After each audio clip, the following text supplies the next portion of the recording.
Hey everybody, this is Pete Bartolozzi welcoming you to another class session, and we're continuing with Exodus. Kind of ended a little fast last time because I was running out of time, and after I was done, I realized I had an extra minute. I just kind of misread the time. But I want to take up where I left off. We had been looking at how God raises up leaders in their time, just like He did Moses in that time, and we were looking at some visions God gave concerning this country. One to George Washington a couple hundred years ago, obviously, and also to a couple of them that have been given to Brother Hagin in more recent times. And I was finished reading those, and I kind of want to take up with the last couple comments that I had made before, and then continue on with that, because I believe we're in a time where has been prophesied that our deliverance from this satanic liberal agenda in this country is going to be similar to the Exodus, the deliverance from that God gave them from the Egyptian oppression. And so again, in the George Washington vision, he spoke of thick black clouds that gleamed with dark red lights. In the vision given to Kenneth E. Hagin, that it speaks of dark cloud in this country, and Jesus interpreted it as atheistic communism. And of course, we know that red has been represented of communism, with Russia. Also, we refer to the communism in China as Red China. So the black cloud gleaming with red in George Washington's vision was equivalent to the black cloud of Brother Hagin's vision, atheistic communism, which is what we are dealing with right now with the satanic liberal agenda expressed through the Democratic Party and through those who are called rhinos, those who call themselves Republican but are a part of this atheistic communism of the liberals, of the Democratic Party. Even though I've said that this is not war as usual, these visions speak of those in combat. Brother Hagin's vision even spoke of portions of cities in ruins, and we've seen some of these during the riots of the BLM and Antifa, which proved to be nothing more than homegrown terrorist groups that were instituted by this satanic liberal agenda to undermine this country in order to bring us into the satanic counterfeit of one world government. Now, however, that was really only a dress rehearsal of what is yet to happen, as they have been preparing for greater terrorist riots by allowing the borders to be open to criminals from around the world. And the thing is what's interesting is George Washington's vision saying that that dark cloud came from three continents, Europe, Africa, and Asia, and then joined together as one, coming against this country. And there have been people from all those continents coming in here to violate this country with their agenda, with the liberal agenda, the satanic, the atheistic communism. But anyway, so they've been bringing them in. And the military, the police, and even militia, that is armed citizens, will have to use arms to stop them. So there will be some of this, but it won't be like war as usual per se. Brother Hagin's vision speaks of military action taking place, and George Washington's vision speaks of what sounded like millions in combat. The satanic liberal agenda has been letting in criminals and terrorists across the border by the droves to be released to try to bring down this country. And both visions express that this is the greatest peril this country will ever see. But before you begin saying that I'm preaching doom and gloom, I believe that God is behind those who are taking the right stand in the military, police, and militia. And He will do a quick work in this time, stopping this satanic, riotous intent to bring this nation down. Brother Hagin's vision talked about skyscrapers that were nothing more than burnt out holes. Well, we've seen portions of city like his vision revealed, but I don't remember any burnt out skyscrapers. And so that does reveal that things have not been fully turned around. And don't be deceived that an election is what's going to turn this around. It's not, because the liberals have already shown what they will do in their attempt to assassinate the rightful president, President Trump. And so they're like rats, trapped in a corner. And even if we make it through the election without seeing a lot of this, them losing the election is what will cause them to go full force in what they're doing, if not before, to stop and thwart the election in a greater way than they did in 2020. But God is going to intervene miraculously. Our founding fathers called it providence. Today, we refer to it more with the phrase divine intervention. And we're going to see this on a level our nation has never experienced before. No, not even during the Revolutionary War, which there was great divine intervention at that time, or divine providence. Brother Hagin's vision speaks of raising up a people, God raising up a people, through which he will bring what many refer to now as a divine reset, a divine turnaround. As George Washington's vision brings out, that God would send legions of white spirits, or angels, to support those who follow him and bring a quick, decisive, permanent victory in our favor. Angels, which I believe have already been dispatched. And I don't know how many of you listening are familiar with Pastor Tim Sheets, who has been used in the prophetic during this time as well. And he has been inspired of God for years now to speak of angel armies that God is sending to bring forth his victory against this satanic agenda. And even it wasn't today, but last Sunday, when I was listening to his Sunday morning sermon, at least part of it, he talked again about angel armies. Well, I want you to take note. He didn't say an angel army, but angel armies, plural. And George Washington's vision didn't say that a legion of white spirit, but legions, plural, of white spirits or angels came to join with those who are taking the right stand. So that's why I believe divine intervention is going to cause this to occur quickly. And I plead the blood of Jesus over all those who will have to take up arms to stop what they're doing through bringing in all these criminals, terrorists across the border. And it will be a quick, decisive victory because of divine providence, just as I believe it was divine intervention that protected President Trump from those of the satanic agenda of the liberals who tried to assassinate him. But in the process of this nation turning around, the divine reset, the divine turnaround, this nation will become more righteous than ever, more just than ever, because we will hold the standard higher, greater, and stronger than ever. And what is that standard? The Bible. God's standard of civil government recorded in the Bible, God's moral standard, and God's standard of justice.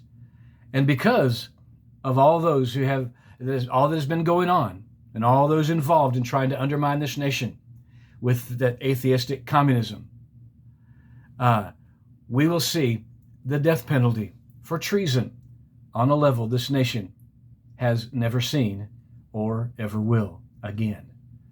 But unlike the Jews in Egypt, who were in a foreign country and left that country, we are in the country God has for us. And it is those who refuse to submit to the biblical foundation that we are returning to are the ones who will leave this nation. And many who have been excessively deceived to embrace Satan's liberal ideas, communistic, the atheistic communism, they will be so full of fear because of being brainwashed to fear the divine standard, and will cause some to literally be in a fetal position. And many leave in numbers this country has never seen. But this country will have legitimate immigrants coming in like we've never seen as well.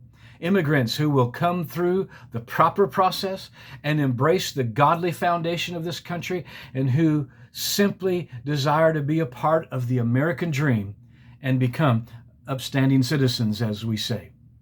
So, as George Washington vision states, while the stars remain and the heaven send down dew upon the earth, so long shall the union last. And many in his church will carry the final mighty move of the Spirit, the fire of God's presence, power, and refreshing here in the U.S. and abroad. And the church will see a harvest of souls in the kingdom like we have never seen before in this country and around the world. So now I'm going to continue on in Exodus. We will now take a look at verse 11. It says, "And it came to pass in those days when Moses was grown, that he went out unto his brethren, and looked on their burdens. And he spied an Egyptian smiting a Hebrew, one of his brethren. And he looked and looked this way and that. And when he saw that there was no man, he slew the Egyptian and laid him in the sand. And when he went out the second day, behold, 2 men of the Hebrews strove or fought against each other. And he said to him that did the wrong, why are you not hitting your fellow? And he said, who made you a prince and judge over us? Do you intend to kill me as you killed the Egyptian? And Moses feared and said, surely this thing is known. The phrase that he went unto his brethren tells us that he knew he was Hebrew. He did not grow up oblivious to the fact that he was a Hebrew, as all the movies today I have seen implies. He heard the prophecies that the Egyptians were afraid of him, that he was the one to deliver the Hebrews out of their hands and greatly diminish the dominion of Egypt. He wasn't blind to the feelings that the Egyptians were suspicious of him because of the interpretation of Pharaoh's dream. He wasn't ignorant of the fact that the sacred scribe tried to kill him when he was only 3 years old. And since he heard that he was the fulfillment of the dream, he probably began to realize his call to free his people. The Hebrews, no doubt, heard of all this as well and had hope. So he probably thought that they would accept what he was doing, as is supported in Acts chapter 7, verses 23 through 25, where it says, and when Moses, of course, was full 40 years old, it came into his heart to visit his brethren, the children of Israel. And seeing one of them suffer wrong, he defended him and avenged him that was oppressed and smote the Egyptian. For he supposed that his brethren would understand, or would have understood, how that God by his hand would deliver them. But they understood not. But he was stepping out before his time and doing things in his own strength and not by God's plan and timing. Besides, all his training up to that time was Egyptian, and no one was ever to claim, not even Moses himself, that Egypt trained and prepared him to deliver the Hebrews. Josephus states this, now the Egyptians, after they had been preserved by Moses, referring to the Ethiopian War, they continued to entertain a hatred towards him and were very eager in planning their designs against him, as suspected that he would take occasion from his good success to raise a sedition and bring innovations, or that is, bring in a new government in Egypt, and told the king he ought to be slain. The king had also some intentions of himself to the same purpose, and this, as well as out of envy at his glorious expedition at the head of his army, as out of fear of being brought low by him and being instigated by the sacred scribes, he was ready to undertake to kill Moses. Again, with all this going on, it would be hard to keep it silent or secret from Moses. He no doubt got wind of it, and on occasion of this may be why he went and visited his people. So when word was out concerning him killing the Egyptian, he knew that this would certainly give Pharaoh a legal case to kill him.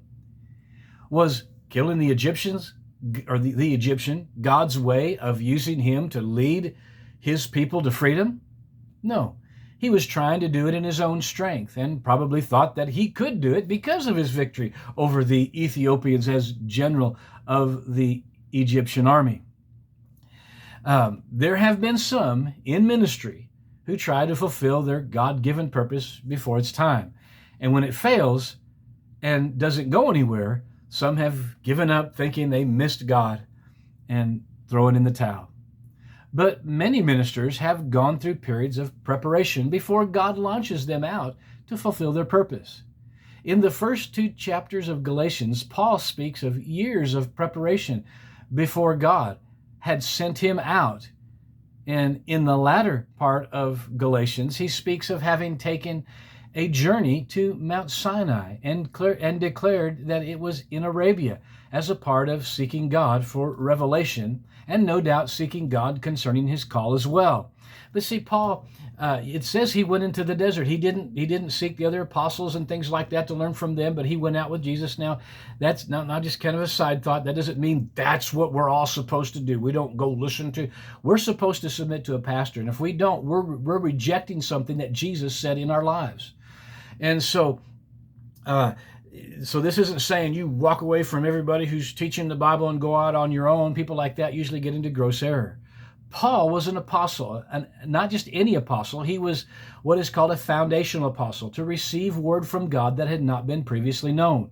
And so these apostles of the New Testament, several of them were foundational apostles. Therefore, all the writers of the New Testament were foundational apostles, bringing word from God that had not been previously known. In other words, bringing forth the revelation of the new covenant. And so that's not instruction what people are supposed to do. No, God's instruction is for us to be under the authority that he placed in the body of Christ, in the apostle, prophet, evangelist, pastor, and teacher, and not think that we can operate outside of that and operate on our own outside of that, especially a local pastor, to be under him in a local church where God would place us. So that's just a side thought. But he said he went out into the desert, he says, and then later he said Sinai is in Arabia, which is what? The desert. See, Paul, when he got that Damascus Road experience, and he knew that he had to learn the truths of the Lord Jesus, that not everybody had full revelation of this new covenant yet, but the Spirit of God inspired him to go out on his own, and it seems he went to Mount Sinai. He went out into the desert. He could tell you exactly where Mount Sinai was, went there, and just as Moses received the old covenant on Mount Sinai, it seems a lot of what Paul received was when he went to Mount Sinai and sought God concerning the revelation, concerning his call, and so on. But it was still many, many years later before God finally called him out. When God's timing finally came, he was called out to fulfill his God-given purpose. He was working with several ministers at a church in Antioch, and had probably resolved just to be faithful to God where he was at, since there had been many years since he got the vision of what God had him to do, and then there was just never the opportunity, there was never the direction to go forth, and he was just there and thought, okay, well, I'm just going to settle in and serve God here. May very well have been. So we are to stay steady through these times of preparation and be resolved to be faithful where we are at. Some of those ministers that Paul was praying with that day probably stayed with the Antioch church because being there was their God-given call. But Paul was called out at that time, and then that's where the great ministry that we read about Paul in the book of Acts, with his what we call 3 missionary journeys, where his great work was done. And there was still more work that he did after the book of Acts, because the book of Acts doesn't end with him going home to be with the Lord. So he still did some things, and I'm not going to get into that, but nonetheless, that's what we have here. Of course, all that was God prepares his people. Moses had to learn humility for 40 years in the backside of the desert, probably settled into thinking, I'll just be a shepherd for the rest of my days, until finally the next thing occurs, which we now get into Well, first of all, Moses, knowing that the fact that he killed the Egyptian was made known, he just chose to flee for his own life. And as it says in verse 15, now when Pharaoh heard this thing, he sought to slay Moses, but Moses fled from the face of Pharaoh, and he dwelt in the land of Midian. And he sat by a well. And now the priest of Midian had 7 daughters, and they came to draw water and filled the troughs to water their father's flock. And the shepherds came and drove them away, but Moses stood up and helped them and watered their flock. And when they came to Reuel, their father, and said, how is it that you are come so soon today? And they said, an Egyptian delivered us out of the hand of the shepherds, and also drew water enough for us, and watered the flock. And he said to his daughters, where is he? Why is it that you have left the man? Call him, that he may eat bread. And Moses was content to dwell with the man, and he gave Moses Zipporah, his daughter. And she bare him a son, and called his name Gershom, for he said, I have been a stranger in a strange land. Now, it says he went to Midian.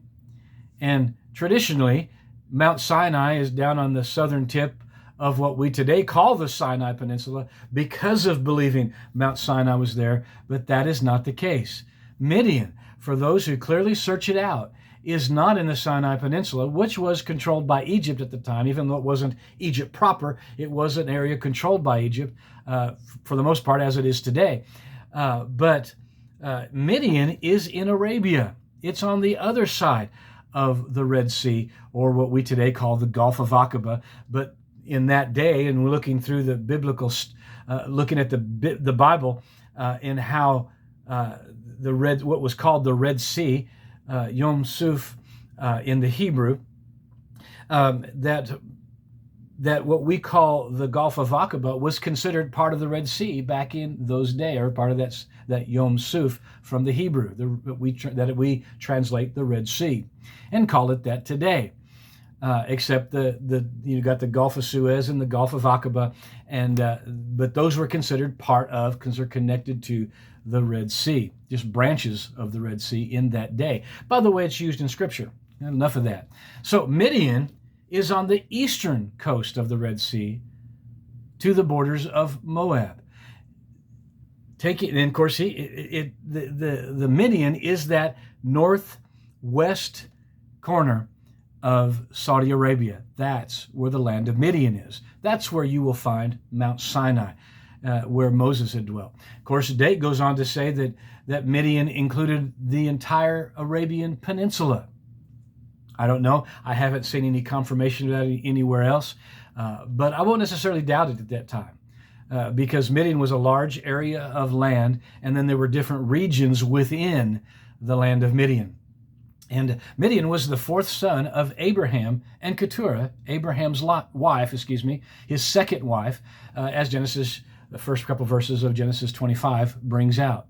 Again, now Josephus states this, but when he learned beforehand what plots there were against him, he went away privately, and because the public roads were watched, he took his flight through the deserts, and where his enemies could not suspect that he would travel.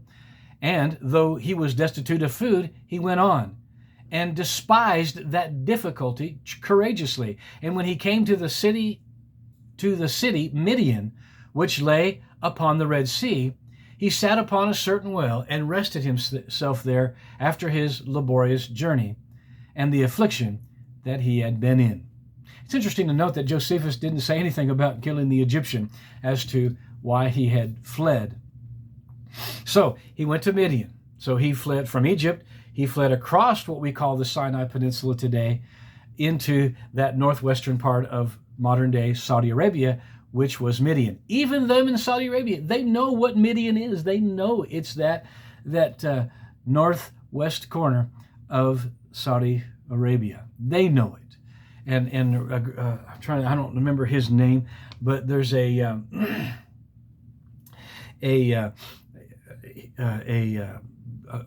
well-known professor who did a lot of work from Missouri, who did a lot of work in with the antiquities department in Saudi Arabia, and he said they all knew that was Midian.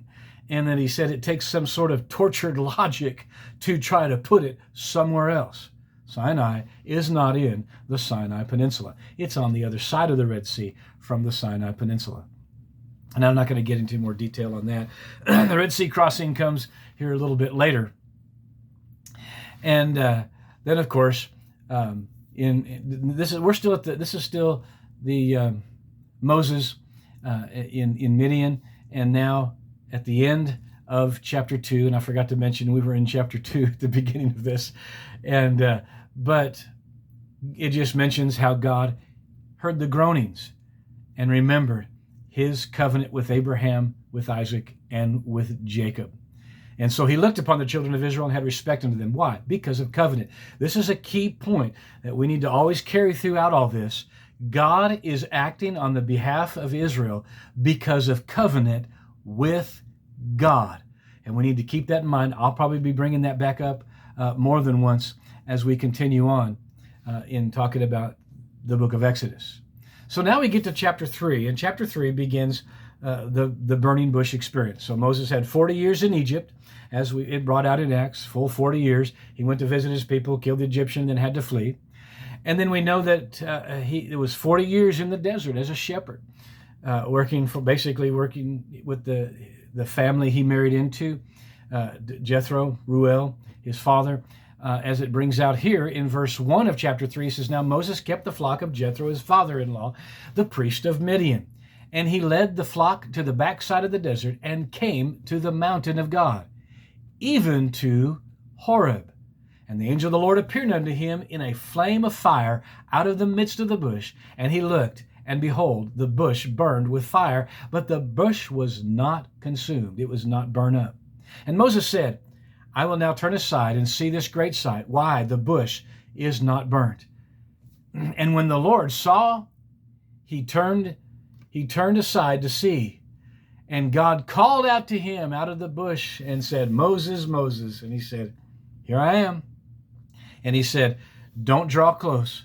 Put off the shoes from your feet, for the place wherein you stand is holy ground. And then he went on to say, I am the God of your father, the God of Abraham, the God of Isaac, and the God of Jacob.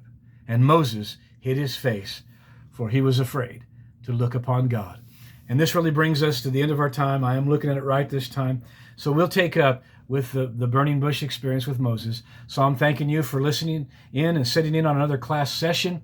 And until next time, be blessed.